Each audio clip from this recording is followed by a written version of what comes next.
नमस्कार दोस्तों, जय माता दी। अगले अयोध्या खंड रामायण में आप सबका स्वागत है। भरत की दिल को छू लेने वाली यह बात सुनकर सभी की आंखों में आंसू भर आए और उनके इस दृढ़ संकल्प को देखकर मंत्रीगण अत्यंत प्रसन्न हुए। सभी की अनुमति मिल जाने पर भरत के मन का बोझ उतर गया और उनकी आंखों से खुशी के आंसू निकल पड़े। इसके बाद मंत्रियों ने सभी वास्तुकारों और श्रमिकों को बुलवाया। शीघ्र ही कामगारों की एक विशाल सेना जंगल में एक विशाल मार्ग निर्मित करने के लिए अयोध्या से कूच कर गई। पहले कामगारों ने अनेक वृक्ष काटे, उनकी जड़ों को खोदकर बाहर निकाला और गड्ढों को भरकर जमीन को समतल बनाया। उन्होंने नदियों के ऊपर पुल बनाए, रास्ते तैयार किए और इनके दोनों तरफ फूल के पौधे और वृक्ष लगाए।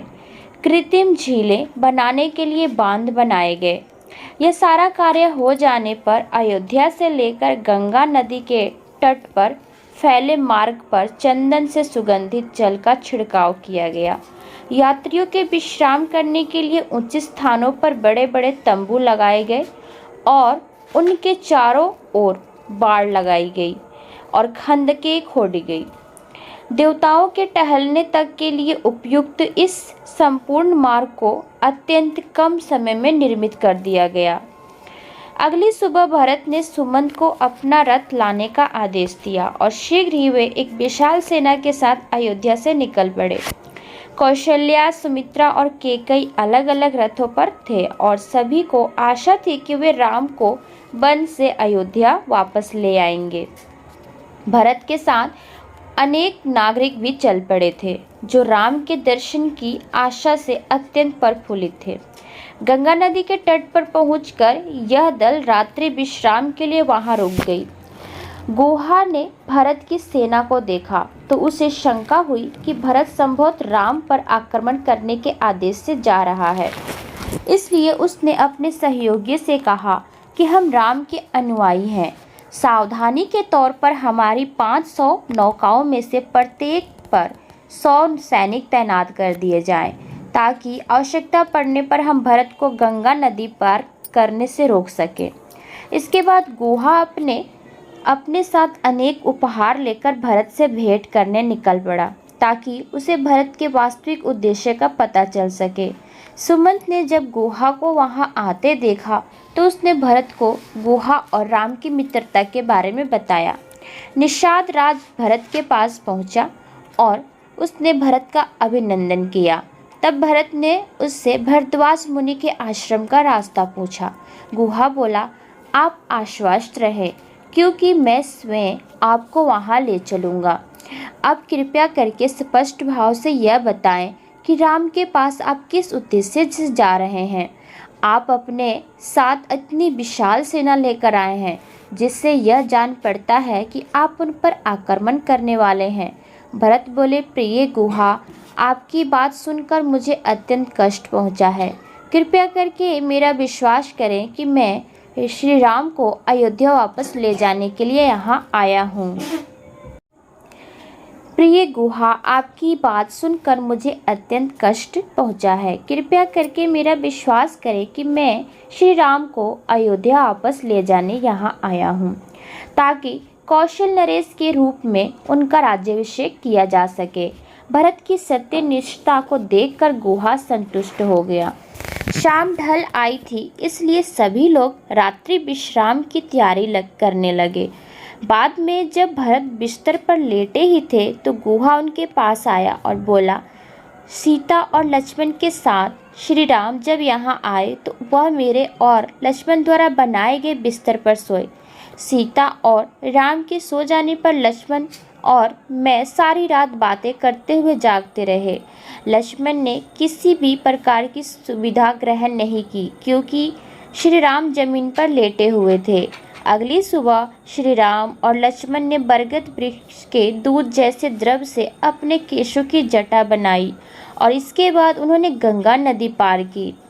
भरत ने जब यह सुना कि श्री राम ने किस प्रकार अपने केशों की जटा बनाई तो वह यह सोचकर बहुत उदास हो गए कि संभवतः अब वह अयोध्या नहीं लौटेंगे। कौशल्या वहीं पास में ही थी और वह भरत को ढांढस बंधाने के लिए वहां आ गई। गुहा यह बताते रहे कि श्री राम ने बन जाने के दौरान क्या क्या किया। इसके बाद वह भरत, शत्रुघ्न और उनकी माताओं को उस स्थान पर ले गए जहां सीता और राम सोए हुए थे और उसने उन्हें कुश घास से बना यह बिस्तर दिखाया जो अब तक उनके शरीर के भार से दबी हुई स्थिति में था। सभी लोग यह देखकर अत्यंत दुखी हुए क्योंकि वे यह याद कर रहे थे कि श्री राम कैसे राजसी सुख सुविधा में सोया करते थे। भरत विशेष रूप से ज्यादा दुखी थे क्योंकि वह सीता, श्री राम और लक्ष्मण के कष्टों का कारण स्वयं को मान रहे थे। आत्मभर्त्सना करते हुए भरत ने अपने केशों की जटा बनाई और स्वयं भी खाली जमीन पर सोने और वनवास में श्री राम के साथ रहने का निश्चय किया। अगली सुबह अपने केशों की जटा बनाए और वृक्ष के छाल के वस्त्र पहने भरत ने गुहा से अनुरोध किया कि वह गंगा नदी पार करने में उनकी सहायता करे। इसके बाद नावों पर सभी लोगों और घोड़ों को दूसरी तरफ ले जाया गया जबकि हाथियों ने तैरकर नदी पार की। दूसरी तरफ उतरने के बाद गुहा ने भरत को भरद्वाज ऋषि के आश्रम दिखाया। ऋषि के आश्रम के निकट पहुंचकर भरत ने सेना को 3 किलोमीटर दूर रोक दिया और शत्रुघ्न व वशिष्ठ मुनि के साथ पैदल ही आगे चल पड़े। वशिष्ठ को देखकर भरद्वाज उनका स्वागत करने दौड़े आए। सामान्य औपचारिकताओं के कारण के पूरा हो जाने पर भरद्वाज ने पूछा, प्रिय भरत, मुझे यह बताओ कि तुम जंगल क्यों आए हो। मुझे आशा है कि तुम यहाँ श्री राम को हानि पहुँचाने के उद्देश्य से तो नहीं आए हो। ऋषि की बात सुनकर भरत को बहुत दुख हुआ और उनकी आंखों में आंसू भर आए। वह बोले, मुझे यह देखकर बहुत कष्ट पहुँचता है कि लोग मेरे इरादों को शंका की दृष्टि से देखते हैं। कृपया करके आप आश्वस्त रहें कि मैं यहाँ पर सिर्फ श्री राम को मनाकर अयोध्या वापस ले जाने आया हूँ ताकि वह शासन कार्य संभाल सके।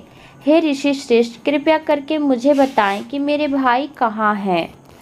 भरद्वाज बोले, प्रिय राजकुमार, मैं अपनी योग शक्तियों के बल से तुम्हारे इरादों को पहले ही जान चुका था, परंतु फिर भी मुझे लगा कि तुम्हारी परीक्षा लेना मेरा कर्तव्य है।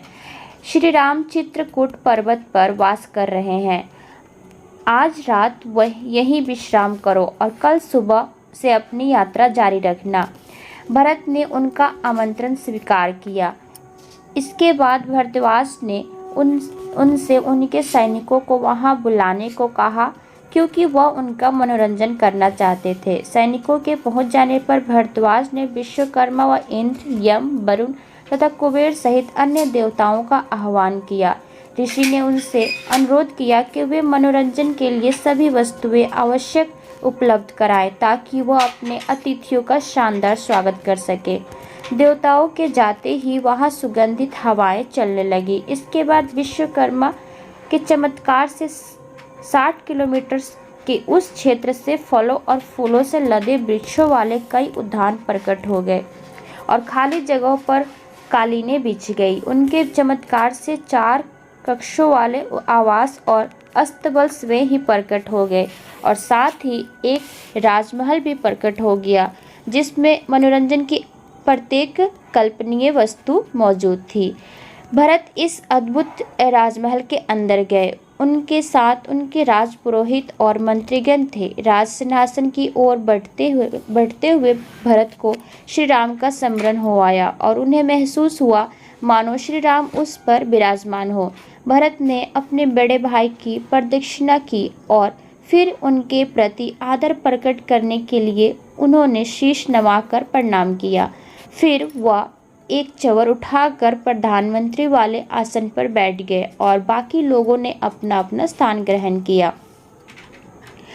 इस बीच भरद्वाज ऋषि ने अपनी दिव्य शक्ति से आश्रम में खीर की एक नदी प्रकट की। नारद, तंबूर और गोप नामक प्रमुख गंधर्व भरत के लिए राम की महिमा के गीत गाने गए और भरद्वाज मुनि ने दिव्य वृक्षों को गंधर्वों के साथ वाद्य यंत्र बजाने के लिए बुलाया। इस प्रकार एक बेल वृक्ष ने तबला बजाया जबकि पीपल के वृक्षों ने नृत्य किया। तमाल जैसे अन्य वृक्ष कुबड़ों और बौनों के रूप में भरत की सेवा करने के लिए प्रकट हुए और जम्मू वृक्षों ने युवा स्त्रियों का रूप धारण किया। भरत का इस प्रकार मनोरंजन करते समय सैनिकों की अनदेखी नहीं की गई। दिव्य लड़कियों ने अत्यंत मधुर आवाज में उनके लिए गीत गाते हुए उनसे मद्यपान करने और खीर खाने का आग्रह किया। भरत इस तरह से भरद्वाज मुनि के स्वागत से बहुत खुश हुए और आगे की यात्रा जारी रखने के लिए चित्रकूट की तरफ चल पड़े। तो अगली अयोध्या कांड में मिलते हैं, तब तक के लिए इजाज़त दीजिए। धन्यवाद।